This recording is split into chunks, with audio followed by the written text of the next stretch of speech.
ఉన్న బంగారాన్ని విడిపించి ఆ రోజు ఆన్లైన్ రేటుకే మేము కొంటాం. Sharma gold company. నమస్తే, వెల్కమ్ టు సుమన్ టీవీ. నేను మీ యామ్ని. ప్రస్తుతం మనతో ఉన్నారు ప్రముఖ ఆధ్యాత్మికవేత్త, ప్రముఖ జ్యోతిష వాస్తు పండితులు డాక్టర్ గుండపుడి శివసుధీర్ శర్మ గారు ఉన్నారు.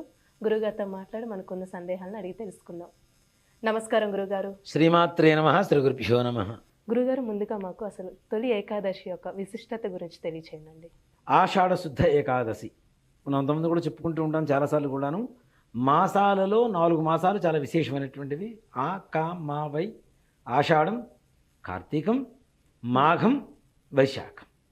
ఈ మాసాలు చాలా విశేషమైనటువంటి మాసాలుగా చెప్తూ ఉంటాం. సముద్ర స్నానం చేయాలి అనుకునేటువంటి వారు ఈ మాసాలలో సముద్ర స్నానం చేస్తూ ఉంటారు. దీని ద్వారా మంచి విశేషమైనటువంటి పుణ్యం లభిస్తుంది తప్పనిసరిగా.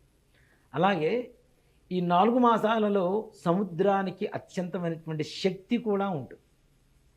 కాబట్టి ఈ మాసాలలో సముద్ర స్నానం చేయమని చెప్తున్నారు. ఎందుకంటే అంత వాతావరణాన్ని బట్టి. ఇక్కడ ఓ మాట చెప్పాలి అంటే, ఆషాఢ మాసంలో స్నానం చేసేటువంటి వారు, సముద్ర స్నానం ఇట్లాంటివి చేసేటువంటి వారు ఏకాదశి నుంచి మాత్రమే ప్రారంభిస్తారు. అది ఎందుకు అంటే, జ్యేష్ఠమాసం నుంచి ఆషాఢ శుద్ధ ఏకాదశి వరకు కూడా 40 రోజులు, 41 రోజు. ఈ 41 రోజు కూడాను సముద్రానికి ఇబ్బందికరమైనటువంటి రోజులు ఉంటాయి. ఇన్ని రోజులు కూడా స్నానం చేయకూడదు అంటారు. జ్యేష్ఠమాసం, జూన్లో వచ్చేటువంటి జ్యేష్ఠమాసం నుంచి మరలా మన తొలి ఏకాదశి వరకు, ఆషాఢ శుద్ధ ఏకాదశి వరకు. అక్కడి నుంచి సముద్రం విశ్రాంతి అయిపోయి మరలా ప్రారంభం అవుతూ ఉంటుంది. అంతవరకు చూడండి విపరీతమైనటువంటి అలలు ఉంటాయి. జూన్ అదే మన జ్యేష్ఠమాసం, ఆషాఢ శుద్ధ ఏకాదశి వరకు కూడాను ఆ ఆటుపోట్లు ఎక్కువగా ఉంటాయి సముద్రంలో. అవి తగ్గుముఖం పట్టి సముద్ర స్నానానికి అనుకూలంగా ఉండేటువంటి వాతావరణం ఈ 4 మాసాల్లో ఉంటుంది. అది కూడాను ఆషాఢ శుద్ధ ఏకాదశి దగ్గర నుంచి. అందుకని మనం ఆషాఢ మాసం రాగానే సముద్ర స్నానం చెప్పి చాలామంది వెళ్తూ ఉంటారు. అందులో తొలి ఏకాదశి ఏదైతే ఉందో ఈ తొలి ఏకాదశికి చాలామంది ఎక్కువ మంది సముద్ర స్నానం చేస్తుంటారు. అలానే ఇప్పుడు పండుగలు కూడా ప్రారంభమవుతాయి. మనకి చైత్రశుద్ధ పాడ్యమి నుంచి మధ్యలో శ్రీరామనవమి వచ్చింది కదా అని చాలామందికి అనుమానం. కానీ ఒక మాట చెప్పాలి అంటే, మనకి తొలి ఏకాదశి అని చెప్తూ ఉంటాం కదా, అసలు తొలకరి ఏకాదశి, చినుకులు పడేటువంటి మొట్టమొదటి ఏకాదశి అని ప్రారంభం. మన పూర్వకాలంలో ఏంటి, ఒక సీజన్లో రెయిన్ సీజన్ అని క్లియర్గా చెప్పొచ్చు. సమ్మర్, వింటర్ అని చెప్పొచ్చు. ఇప్పుడున్న పరిస్థితులు అంటే మనతో పాటు వాతావరణం కూడా అప్డేట్ అయిపోయింది. ఎప్పుడు కావాలంటే అప్పుడు దొరికిపోతుంది. సీజనల్ ఫ్రూట్స్ ఒకప్పుడు సీజనల్లో మాత్రమే దొరికేవి, ఆ సీజన్లో మాత్రమే, సీజన్ దాటితే దొరికేవి కాదు. అలాంటిది ఇప్పుడు ఏ సీజన్లో అయినా ఏ పండైనా దొరుకుతుంది. అలాగే వాతావరణం కూడా అప్డేట్ అయిపోయింది. ఇప్పుడు వర్షాకాలంలో వర్షాలు పడుతుంటాయి, ఎండాకాలంలో పడుతుంటాయి, చలికాలంలో పడుతూనే ఉంటాయి. 3 కాలాల్లో కూడా ఎప్పుడు పడితే అప్పుడు వర్షాలు పడుతూనే ఉన్నాయి. పూర్వకాలంలో ఏంటంటే తొలకరి, ఏదైతే జ్యేష్ఠ శుద్ధ పౌర్ణానికి ఏరువాక పౌర్ణమి అని చెప్పి రైతులంతా కూడా చక్కగా పూజ చేస్తూ ఉంటారు కదా, అక్కడి నుంచి వాళ్ళు ఒకసారి దున్నడం మొదలు పెడతారు. ఎండిపోయిన తర్వాతనే దాన్ని మొత్తం మన నాగలితో సాగు చేస్తారు కదా. చేసిన తర్వాత విత్తనాలు వేయాలంటే వర్షం కావాలిగా, అది కురిసేటువంటి ఏకాదశి ఈ తొలకరి ఏకాదశి, అదే తొలి ఏకాదశి.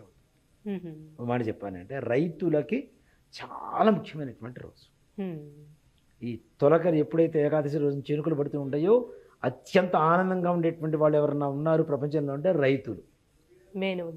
అంతే కదా, వాళ్ళకి పంట పండడానికి వాళ్ళకి తొలకరి చినుకులు పడుతుంటాయి. వాళ్ళు వర్షం పడితే మంచిగా పంటలు పండుతాయి. వాళ్ళు పండిస్తే మనం చక్కగా ఉంటాం, ఆనందంగా కడుపు నిండా తినడానికి అవకాశం ఉంటుంది. కాబట్టి వాళ్ళందరి కోసం ముఖ్యంగా తొలి ఏకాదశి అని కూడా చెప్పబడడం జరుగుతుంది. అలాగే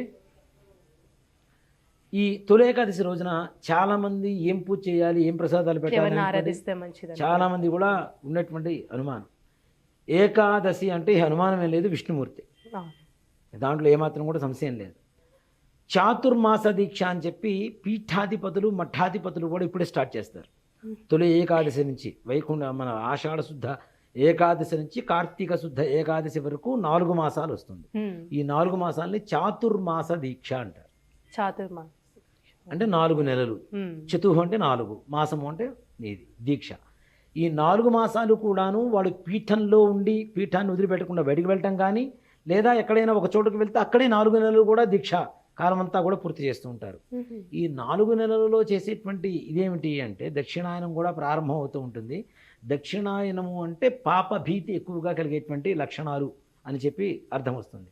అలాంటివి ఏవైతే పాపం ఎక్కువగా పెరుగుతుందో, చెడు ఎక్కువగా పెరుగుతుందో, మఠాధిపతులు, పీఠాధిపతులు, ఋషులు, మునులు వీళ్ళంతా కూడాను ప్రపంచ సౌఖ్యం కోసం, ప్రపంచ శాంతి కోసం, సర్వే జనాశుకునో భవంతు అనేటువంటి ఒక సత్సంకల్పంతో వాళ్ళకు ఉండేటువంటి ఉపాసన క్రమాన్ని, ఉపాసనని ఎక్కువగా అభివృద్ధి చేస్తూ దాన్ని ప్రపంచానికి ధార పోస్తూ ప్రపంచంలో ఉన్నటువంటి ప్రతి ఒక్క జీవి కూడాను సుఖ సంతోషాలతో ఉండాలి అని చెప్పి దీక్ష తీసుకునేటువంటి దీక్షే చాతుర్మాస దీక్ష. అది కూడా తొలి ఏకాదశి, ఆషాఢ శుద్ధ ఏకాదశికే ప్రారంభమవుతుంది. కొంతమంది పీఠాధిపతులు మౌనంగా ఉంటారు, కొంతమంది పీఠాధిపతులు మాట్లాడుతున్నా కానీ వారి ఉపాసన విధానం ఏదైతుందో దాన్ని అవలంబిస్తూ ఉంటారు. ఈ స్థానం ఒక చోట మారారంటే 4 నెలలు అక్కడే ఉంటారు, ఎక్కడైతే ఉన్నారో ఇంకా అక్కడే ఉంటారు. అక్కడి నుంచి మరలా మారరు. 4 నెలలు ఇంకా 4 నెలలు. అంత పవిత్రమైనటువంటిది ఈ తొలి ఏకాదశి, తొలకరి ఏకాదశి. ముఖ్యంగా విష్ణుమూర్తికి ఏదైతే పొద్దున్నే స్నానం చేస్తామో, ఏకాదశి అంటే చాలామంది ఇప్పటికి మామూలు ప్రతి నెల వచ్చేటువంటి శుద్ధ ఏకాదశి కూడా చాలామంది ఉపవాసం చేసేటువంటి వాళ్ళు చాలామంది ఉన్నారు. ఎలా అంటే మంచినీళ్ళు కూడా తాగకుండా అలానే ఉండేటువంటి వాళ్ళు చాలామంది ఉన్నారు. అలాంటి వాళ్ళకి ఇంకా ఓ మాట చెప్పాలి, విశేషంగా చెప్పాలి అంటే ఈ తొలి ఏకాదశి అనేది చాలా విశేషం. విష్ణుమూర్తికి పొద్దున్నే స్నానం చేసి కాలకృత్యాన్ని నెరవేర్చుకొని విష్ణు సహస్రనామ పారాయణ కావచ్చు, ఓం నమో నారాయణ అనేటువంటి అష్టాక్షరి మంత్రం కావచ్చు, ఏదైనా సరే విష్ణునామ స్మరణ చేసుకుంటూ, అందుకనే విష్ణు సహస్రనామంలో కూడా వస్తుంది నామస్మరణ మాత్రేనా జన్మ సంసార బంధనాత్ అనేటువంటిది ఒక శ్లోకం కూడా వస్తుంది విష్ణు సహస్రనామంలో. అంటే స్వామివారి నామాన్ని పలికిన జన్మ బంధాలన్నీ కూడా తెగిపోయి విముక్తి అంటే కరిగిపోయి ముక్తి కలుగుతుందని చెప్పి శాస్త్రం చెప్తుంది. కాబట్టి ఏకాదశి రోజు అంతా కూడాను ఉపవాసం ఉండగలిగితే, లేదు ఏదైనా అల్పాహారం తీసుకొని ఓం నమో నారాయణాయ లేదా విష్ణు సహస్రనామ పారాయణ ఆ రోజంతా కూడా నామస్మరణ చేసుకుంటూ, మనకి పని చేసుకుంటూ కూడా నామస్మరణ చేసుకోవచ్చు కదా, రాసుకుంటూ అయినా పని చేసుకుంటూ అయినా నామస్మరణ చేసుకోవచ్చు, నోరైతే చేసేదేం లేదు కదా. కాబట్టి నామస్మరణ చేసుకుంటూ చక్కగా మరుసటి రోజు వరకు ఉపవాసం ఉండి, ద్వాదశి మరుసటి రోజు వచ్చేదాన్ని ద్వాదశి అంటాం. ద్వాదశి రోజున పొద్దున్నే స్నానం చేసి విష్ణుమూర్తికి మరలా పూజ చేసుకొని, దీపారాధన చేసుకొని, పూజ చేసుకొని, స్వామివారికి కొద్దిగా పానకం వడపప్పు నైవేద్యం పెట్టుకొని, అంటే ఆ రోజు ప్రత్యేకంగా నైవేద్యం పేలపిండి అదే చెప్తాను, ముఖ్యంగా నైవేద్యం పెట్టుకొని ఈ ద్వాదశి రోజున ఏదైతే బ్రాహ్మడికి చేతనైతే ఒక స్వయంపాకం చేయటం, ఇవ్వటం. స్వయంపాకం అంటే బియ్యం, పప్పు, ఉప్పు, కూరగాయలు ఇట్లాంటివి వాళ్ళకి భోజనానికి తగ్గట్టుగా ఇవ్వటం. లేదు ఒక బ్రాహ్మణ్ణి కూర్చోబెట్టి చక్కగా భోజనం పెట్టడం. ఇది కూడా అవకాశం లేదు, ఎవరన్నా మనవాళ్ళు మనకు తెలిసినటువంటి మన బంధువులు ఎవరైనా ఉన్నా సరే వాళ్ళని కూర్చోబెట్టి చక్కగా భోజనం పెట్టడం. దీంతో పాటుగా మీరు అడుగుతున్నటువంటి ఒక ప్రసాదం ఏదైతే ఉంటుందో పేలాల పిండి అంటున్నారు కదా. పేలాల పిండి ఎందుకు చేస్తాము అంటే ఇక్కడ వాతావరణంలో వచ్చేటువంటి మార్పుల కోసం. అక్కడ ఏమవుతుంది, చల్లదనం బాగా చల్లగా బాడీ మొత్తం కూల్ అయిపోతుంది.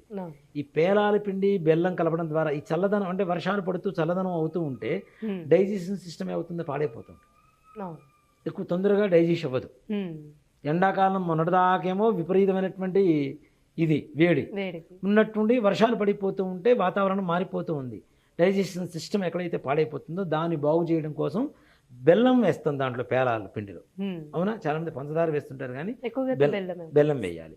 బెల్లం వేయడం ద్వారా ఏదైతే కడుపులో అరిగిపోకుండా పక్కన పడి ఉన్నటువంటి ఆహార పదార్థాలు విషతుల్యమవుతున్నాయి ఏవైతే ఉంటాయో అవి కూడా డైజెస్ట్ చేయగలిగినటువంటి శక్తి బెల్లానికి ఉంటుంది. నిజంగా బెల్లం తినండి, సీజన్ వస్తే మీకు అరిగిపోతుందంటే ఎవరైనా తింటారా? అది దేవుడి ప్రసాదం అంటే తింటారు కదా.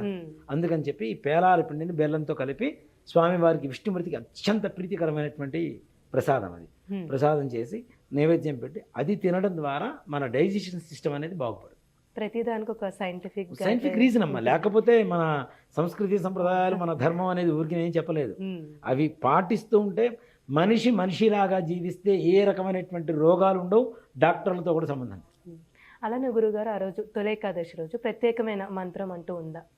ఓం నమో నారాయణాయ అనేటువంటి అష్టాక్షరీ మంత్రమే పరమోత్కృష్టమైనటువంటి మంత్రం. కాబట్టి ఆ మంత్రం చాలా, అసలు వేరే మంత్రంతో కూడా పనిలేదు, చక్కగా లేదు ఇవన్నీ కాదు. పురుష సూక్తం, స్త్రీ సూక్తం మనకు ఆడియోస్ దొరుకుతాయి, చక్కగా వినండి, విష్ణు సహస్రనామం వినండి, విష్ణు సహస్రనామం వింటే దాంట్లో ఒక శ్లోకం కూడా ఉంటుంది. శ్రీరామ రామ రామేతి రమే రామే మనోరమే సహస్రనామ తత్తుల్యం రామనామవరాన్ అనేటువంటి ఒక మంత్రం ఉంటుంది. ఈశ్వరుడు చెప్పినటువంటి శ్లోకం అది. ఆ శ్లోకాన్ని ఒక్కసారి చదివితే విష్ణు సహస్రనామం మొత్తం చదివినట్టే, ఒక్క నామం అది. ఒక్క శ్లోకం చదివితే. శ్లోకం. ఆ. కాబట్టి అలాంటి ఒకసారి రామనామ మంత్రం చదివితేనే మనకంత పుణ్యం వస్తుంది అనుకుంటే రోజంతా కూడా రామనామం చెప్పొచ్చు. అదే తద్వారా ఫలితం ఉంటుంది. అన్ని కష్టాలు తొలగిపోతాయి. విష్ణుమూర్తి అంటే ఎవరు? మనకు ముక్తిని ప్రసాదించేటువంటి వాడు. అలాగే బ్రతుకున్నంత కాలం కావాల్సినటువంటి భుక్తి ఇచ్చేటువంటిది ఆయన భార్య లక్ష్మీదేవి. కాబట్టి లక్ష్మీనారాయణుల అనుగ్రహం కలుగుతుంది. తప్పనిసరిగా ఈ విధంగా పూజ చేస్తే సరిపోతుంది. చాలా చక్కగా తెలియదు గురుగారు, ధన్యవాదాలు. శ్రీమాత్రే నమః. శ్రీ గురుభ్యో నమః. సుమన్ టీవీలో మీ పర్సనల్ అండ్ బిజినెస్ ప్రమోషన్స్ కోసం కింది నెంబర్కి కాంటాక్ట్ చేయండి.